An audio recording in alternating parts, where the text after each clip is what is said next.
कहना तो नहीं चाहिए, क्योंकि कला और उसके अनुभव के बीच में ज़्यादा शब्द नहीं आने चाहिए। वो एकदम से वो अनुभव का एक तरह से विघटन हो जाता है। लेकिन सीरज जी ने ये सम्मान दिया है, और खैर कुंवर नारायण जी के बारे में तो कुछ कहना है इस ऑडियंस के लिए कोई एक तरह से अनर्सा ही लगता है। लेकिन इस प्रदर्शनी के कॉन्टेक्स्ट में सीरज जी से पहली बार मुलाकात हुई, उनकी कला देखने का जो अवसर मिला, और कुंवर जी की दो बातें याद आई जो मुझे सीरज जी की कला में भी दिख रही है। लोग कहते हैं कला को सत्य बोलना चाहिए, खासकर ट्रूथ टू पावर। सत्य क्या है किसको पता, और पावर भी कभी कभी ट्रूथ बोल जाती है। लेकिन कला का जो सबसे बड़ा उद्देश्य है कि वो आपके जो पूर्वाग्रह हैं उनसे आपको बाहर निकालना एक तरह से।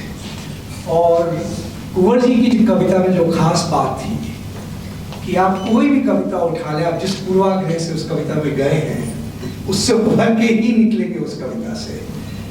तो जो सीरज जी की जो कला है उसमें भी वही गुण लक्षण, उतनी ही सक्षमता देखने को मिल रही है। दूसरी बात अशोक जी ने बात कही कि कविता कविता है, चित्र चित्र है। लेकिन कुंवर जी की कविता में एक बात थी कि कई माध्यमों के कलाकारों ने उसको स्वरूप देने की कोशिश करी।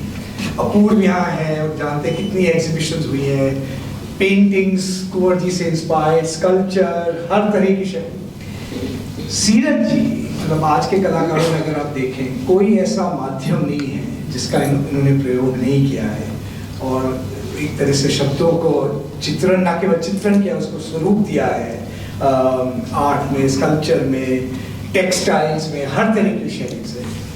तो ये एक जो जिसको कह सकते हैं ना सौंदर्यता की जो एकता सी है कला की, ये जो आर्टिफिशियल डिस्टिंक्शंस बन गए हैं, उसको जिस प्रकार इस प्रदर्शनी ने तोड़ा है वो भी शायद कुंवर जी को बहुत बहुत पसंद आता। और जिस तरह से कुंवर जी में एक तरह से काल्पनिक सिद्धता तो थी, एक तरह से जिस तरह की कल्पना वो कर सकते थे, और कल्पना ही हर कला का आधार है। रीजन नहीं है, इमोशन नहीं है, कल्पना ही हर कला का आधार है। तो यहाँ जो आपको काल्पनिक विचित्रता दिखती है, जिसको आप देख के कहते हैं ये अद्भुत है, उसका भी आज एक तरह से एहसास हो रहा है। तो आपका बहुत बहुत आभारी हूँ और बहुत बहुत धन्यवाद।